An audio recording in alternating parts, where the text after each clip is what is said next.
Berita-berita nasional tentang upaya pembebasan sandera akan dibawakan oleh Priscila Dauhan. Priscila, silakan.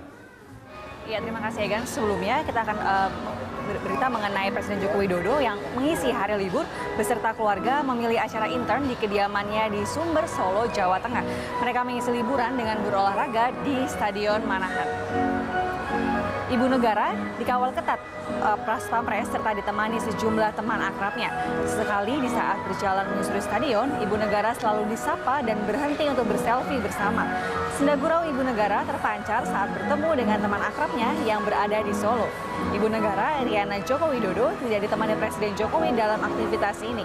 Presiden Joko Widodo memilih beristirahat di kediamannya di Jalan Kutai Sumber, Banjarsari. Setelah sholat Jumat, Presiden Jokowi berencana akan melakukan nyekar ke makam orang tuanya dan dilanjutkan meninjau pabrik kayunya yang terbakar beberapa waktu lalu.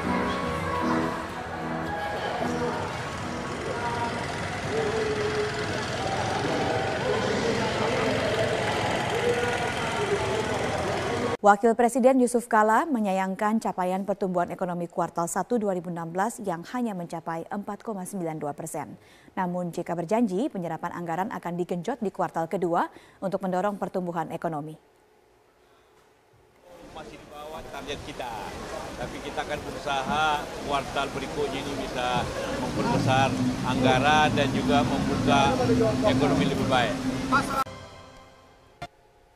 Menteri Pemberdayaan Perempuan dan Perlindungan Anak Yohana Yambise menemui keluarga 14 pelaku pembunuhan YN di Polres Rejang Lebong. Dan untuk informasi selengkapnya kita bergabung bersama rekan kami Yarnes Foni langsung dari Bengkulu.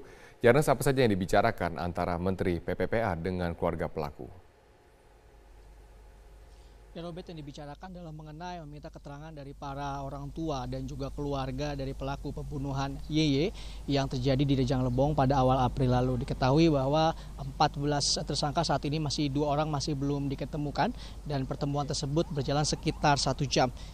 Dalam pertemuan yang berjalan sekitar 1 jam ini, dari keterangan Yohana saat ditanyakan mengenai anak mereka, para orang tua cenderung tertutup dan saat kejadian mereka sedang berada di kebun. Kasus kekerasan seksual ini masih menjadi permasalahan yang belum terselesaikan hingga saat ini. Menurut Yohana, yang menjerat 14 pelaku juga bisa menjerat orang tua para pelaku. Tadi juga 12 pelaku yang saat ini berada di lapas juga didatangkan ke Polres Rejang Lebong untuk bertemu Menteri Yohana dan dimintai keterangan, sedangkan 2 pelaku masih buron. Menurut keterangan pihak kepolisian, pasca jenazah YY ditemukan pada 4 April lalu, tanggal 8 April 3 pelaku diamankan dan 9 April 9 pelaku juga diamankan. Hingga kini masih ada 2 pelaku yang belum ditangkap. Total ada 7 anak pembunuh di bawah umur dan juga 5 orang dewasa. Pelaku pembunuhan ini juga yang kami dapatkan informasi adalah mereka juga sempat menguburkan YY sebelum mereka ditangkap. Kami juga sempat konfirmasi bahwa 7 pelaku di bawah umur ini kenapa disidangkan lebih dahulu dibandingkan yang dewasa, karena menurut Undang-Undang Perundangan Anak 15 hari setelah penyelidikan maka hal tersebut harus dimasukkan ke pengadilan. Robert? Baik, terima kasih Yarnes Foni atas informasinya langsung dari Bengkulu. Jelang Munaslup, Golkar dihadapkan pada dilema mengangkat kembali citra Golkar. Setoran uang 1 miliar rupiah bagi calon ketua umum di satu sisi bisa dianggap melanggengkan tradisi politik uang. Namun di sisi lain bisa menjadi realitas bahwa hajatan politik tetap membutuhkan uang. Lantas apa PR besar ketua umum Golkar ke depan dan sejauh mana mampu merekatkan kembali kedua kubu dan bagaimana juga menghilangkan stigma politik uang di tubuh Partai Beringin ini? Kita akan membahasnya bersama pengamat politik SMRC Jayadi Hanan. Selamat pagi Bung Jayadi. Selamat pagi. Menurut Anda tadi kita sudah melihat bersama panitia pengarah masih saja ngotot dengan sumbangan 1 miliar walaupun mungkin KPK sudah mengingatkan judulnya begitu bahwa masih ada ruang atau celah gratifikasi atau terkena pasal gratifikasi. Menurut Anda seperti apa? Ya itu kan masing-masing pihak ada alasan ya. Yang satu beralasan bahwa itu bagian dari sumbangan kader, yang lain mengatakan itu bagian dari legitimasi atas politik uang yang selama ini memang sudah beredar. Sebetulnya kita kan sudah sama-sama tahu bahwa tanpa uang sumbangan 1 miliar itu pasti para calon ketua umum itu mengumpulkan uang untuk menyumbang dalam tanda kutip kepada partainya kan, entah itu dalam bentuk kepada panitia atau kepada para pendukung atau orang-orang yang dianggap punya suara di situ. Nah, saya kira yang paling penting soal di sini adalah pertama, Golkar sebaiknya menghindari kontroversi. Kalau dia mau memperbaiki citra, karena salah satu citra yang buruk di Partai Golkar itu di mata publik adalah korupsi. Korupsi itu terkait dengan politik uang. Dan kemudian itu citranya adalah kalau hajatan di partai pasti ada uangnya. Nah, karena ini sudah kontroversi, maka menurut saya sebaiknya Partai Golkar apapun alasannya menghindari itu. Artinya kemudian meniadakan pungutan 1 M ya, karena itu kontroversial. Meskipun memang ada alasan ya, saya kira masuk akal juga alasannya karena memang di undang-undang mengatakan bahwa partai itu disumbang oleh kadernya. Salah satu sumber keuangan utama partai adalah dari kadernya gitu. Nah, para calon ketua umum itu kan kader. Jadi kalau dalam konteks itu bisa saja itu ada alasannya.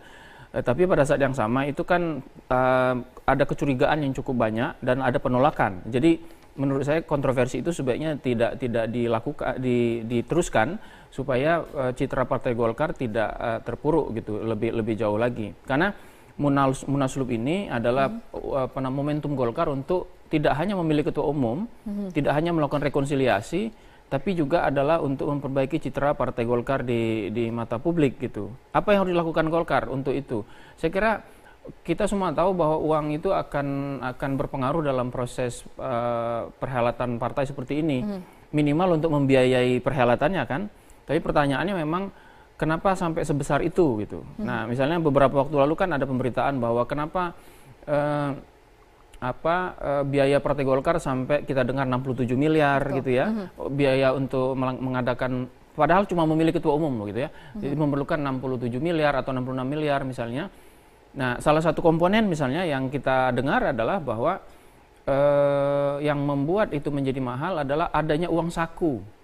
Uang saku untuk para peserta dari PD2, DPD 1 gitu. Nah, itu kan menimbulkan pertanyaan di publik. Ini kan hajatan internal partai misalnya yang yang kewajiban partai anggota partai untuk ikut dalam perhelatan itu, kemudian memilih ketua umumnya itu kan kewajiban dan hak masing-masing. Tapi kenapa kok untuk datang ke sana harus pakai uang saku gitu? Ya, Bu Jayadi. Tapi kemudian misalnya Golkar kemudian tidak menempuh langkah untuk menerima sumbangan dari calon ketua umum, itu nanti akan berdampak pada suara dari para peserta atau DPD 1 atau 2 yang mungkin akan terlibat tidak? Saya kira kan kalau yang ini kan uangnya kepada panitia, ya. Nah, kita tidak tahu uang itu untuk apa. Yang misalnya 1 miliar itu kalau calonnya kan yang kita tahu terakhir itu ada 8 orang. Artinya kalau masing-masing 1 miliar itu kan ada 8 miliar. Kan sedikit itu kalau dibandingkan dengan yang kita dengar ada perlu sekitar 60-an miliar. Seperti dikatakan oleh salah satu fungsionaris Golkar, Andi Sinulinga, bahwa sebetulnya jumlah sumbangan ini sedikit gitu.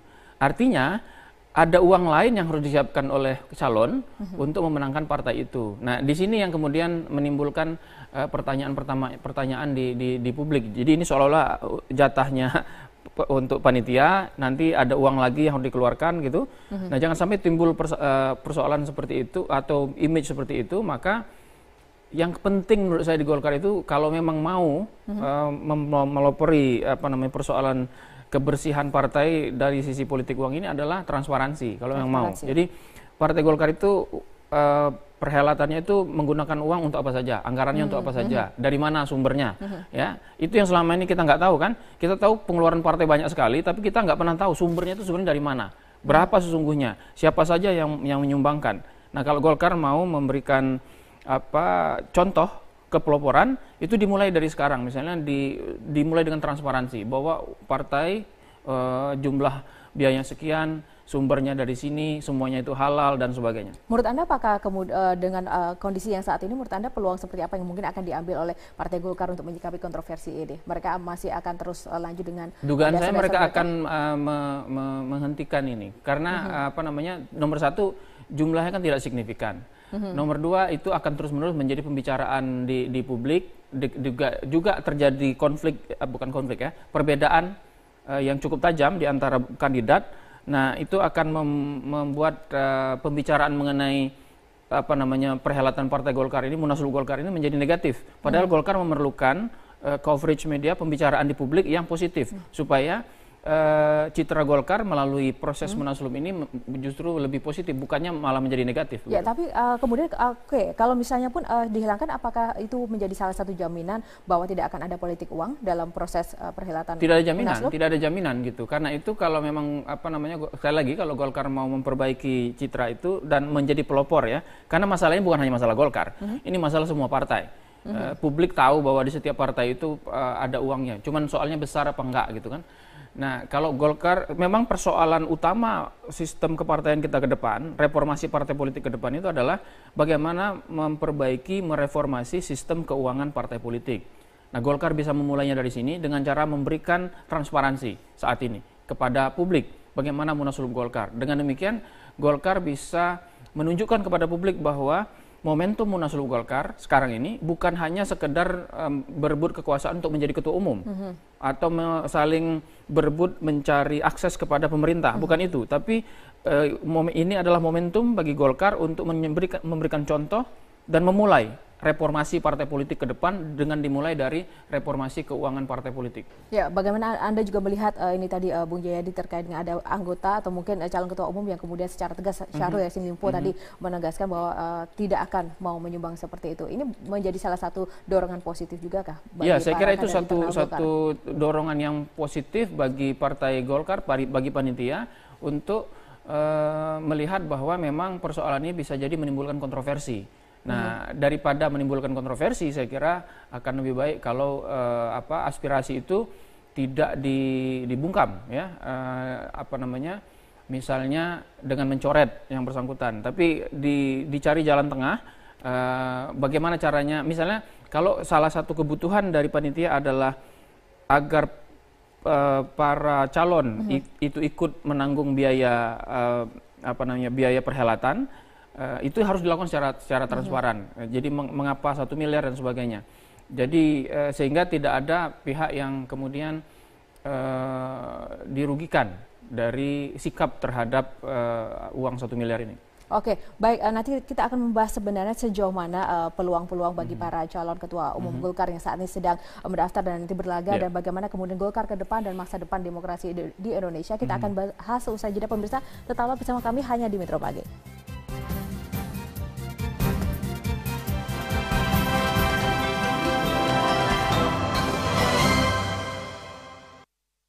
Ya, kembali di Metro Pagi, pemirsa. Ini panitia pengarah Munaslup Golkar mengambil keputusan tidak menghapus syarat tidak tercela bagi calon ketua umum partai yang akan bertarung dalam Munaslup 15 Mei nanti. Dan meski demikian, Ketua Komite Pemilihan Munaslup Golkar, Rambe Zamarul Zaman, memastikan untuk bisa lolos syarat tidak tercela, setiap calon ketua umum cukup memberi surat keterangan catatan kepolisian untuk melengkapi berkas tersebut. Rambe menampik keputusan ini untuk memudahkan langkah Setia Novanto yang pernah tersangkut pelanggaran etik kasus Papa minta saham untuk maju sebagai bakal calon ketua umum. Panitia pelaksana Munaslup Golkar beranggapan salah satu bakal calon ketua umum yang kini menjabat ketua fraksi Golkar itu dinyatakan bersih dan lolos dari persyaratan.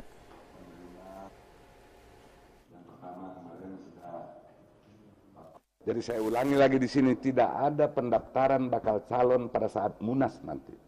Karena habis pendaftaran bakal calon diverifikasi. Kita tidak usah ribut lagi dalam Munas, hal-hal yang menyangkut syarat-syarat seperti tadi, tercela, tidak tercela. Nggak esensial lah, kita bicara Munaslup. Esensinya memilih kepengurusan melalui ketua umum. Yang kedua, kita tetapkan program strategi apa yang harus dilakukan oleh partai politik ke depan.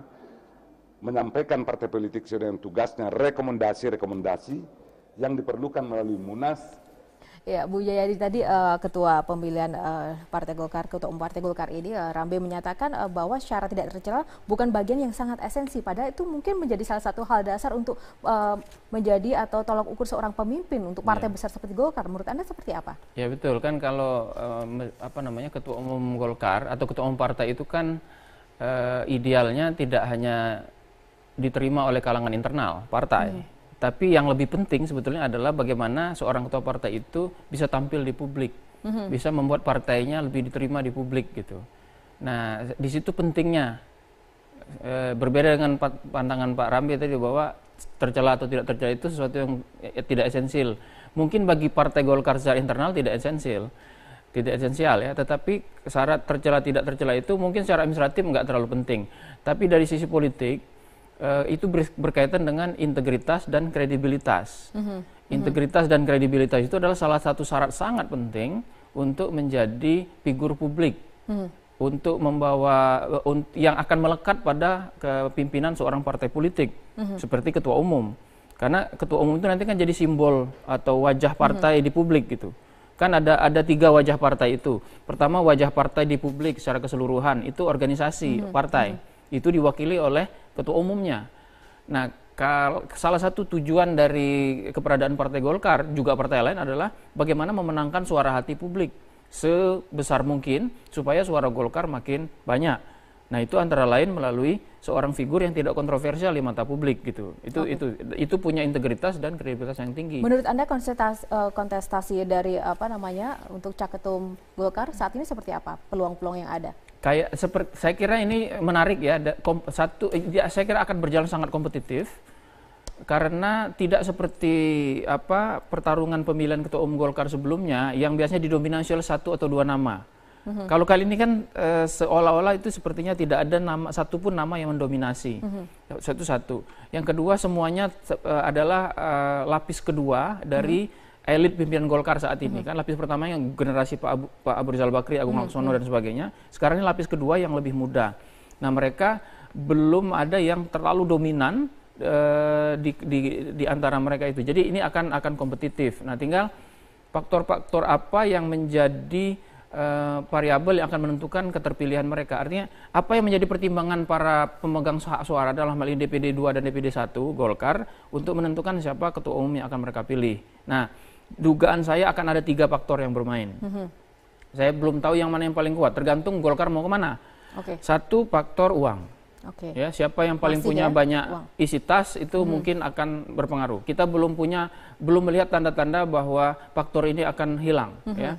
Misalnya sudah ada clue dari beberapa petinggi Golkar kemarin ketika berbicara soal biaya Munas, antara lain uang saku. Itu berarti kan masih ada budaya lama yang diterapkan. Masih ada, itu kemungkinan masih ada gitu. Nah, itu faktor itu. Yang kedua, faktor akses kepada kekuasaan.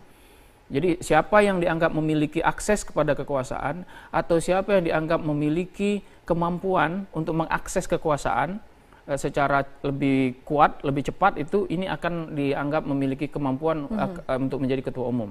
Nah, yang ketiga adalah yang memiliki kualifikasi sebagai seorang pemimpin di mata publik. Publik itu menginginkan kader partai, bukannya Golkar. Menurut berbagai survei, publik menginginkan satu ketua umum Golkar itu idealnya yang bersih. Ketua umum partai itu bersih, tidak korupsi, tidak terindikasi korupsi. Yang kedua, yang punya kepedulian kepada masalah-masalah masyarakat. Track recordnya selama ini baik sebagai pejabat negara atau sebagai fungsionaris Golkar menunjukkan dia punya kepedulian. Dan yang ketiga adalah memiliki kapabilitas kepemimpinan yang biasanya dilihat sebagai orang yang pandai, pintar, kemudian memiliki pengalaman kepemimpinan dan sebagainya. 3 faktor itu yang akan menurut saya menjadi pertimbangan. Nah, tapi dugaan saya kalau misalnya belum ada perubahan di Golkar, maka 2 faktor pertama yang akan bermain. Faktor uang dengan faktor akses kepada kekuasaan. Nah, sekarang kita tinggal melihat siapa di antara ke-8 ini yang punya 3 ini. Dan apakah Anda juga melihat bahwa kemudian pertarungan 2 kubu yang saat ini sudah bersatu kurang lebihnya dari kubu Ical maupun Agung Laksono memang benar-benar sudah melebur begitu untuk dapat menuju kursi ketua umum satu dan mengangkat salah satu kader-kadernya untuk memiliki 3 aspek itu? Saya kira persoalan itu sudah jadi masa lalu. Jadi bukti bahwa walaupun pihak Munas Bali, Pak Abu Rizal Bakri itu sudah disahkan oleh Kementerian Hukum dan HAM, tapi mereka tetap melaksanakan Munaslup, itu berarti persoalan konflik politik antara kedua kubu ini sudah selesai. Mereka sudah sepakat. Nah, sekarang pertarungannya sudah kepada masing-masing calon itu. Saya tidak terlalu melihat lagi ada perkubuan secara secara jelas di antara kedua kubu. Ada anggapan bahwa masing-masing dari kubu itu mengirimkan kader-kader untuk nanti didukung dengan sekuat tenaga melalui aspek satu uang tadi. Iya, itu ada anggapan seperti itu. Misalnya kan ada anggapan Pak Priyo Budi Santoso itu bagian dulu dari kubu Agung, misalnya Ade Komarudin dari kubu Abu Rizal Bakri, juga demikian juga Setia Novanto dan sebagainya.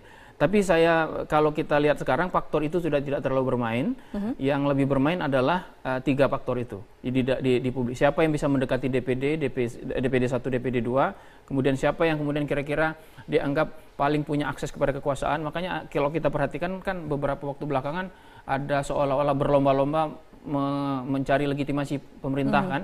Ada yang mengatakan dia lebih dekat dengan Jokowi, ada yang mengatakan dia lebih dekat dengan Yusuf Kala dan Jokowi dan sebagainya. Itu kan salah satu tanda bahwa akses kepada kekuasaan menjadi penting, apalagi salah satu kesepakatan dalam Munaslup ini yang tidak tertulis dan mungkin nanti akan disahkan di Munaslup adalah bahwa Golkar akan berubah menjadi pendukung pemerintah, koalisi pendukung pemerintah. Ya, sedikit saja, Bung Jayadi, bagaimana kemudian prospek yang Anda lihat untuk Golkar mungkin di pemilihan 2017 atau di pemilu kada atau pemilihan lainnya di masa yang akan datang? Untuk pemilu kada, saya kira karena Munaslup akan selesai pada bulan Mei, maka Golkar akan punya kesempatan untuk melakukan konsolidasi yang lebih besar, dan saya kira Golkar punya pengalaman untuk itu. Jadi mungkin hasil Golkar akan lebih baik daripada 2015 yang lalu, tetapi kita belum tahu bagaimana dengan 2019. Kan 2019 itu akan tergantung kepada apakah ketua umumnya itu adalah figur yang mampu betul-betul tampil di publik, bukan hanya diterima oleh kalangan internal Golkar. Oke, kita tunggu ya bagaimana kemudian wajah baru Golkar ke depan seusai Munaslup, dan terima kasih Bung Jayadi untuk informasi dan juga pembahasan pagi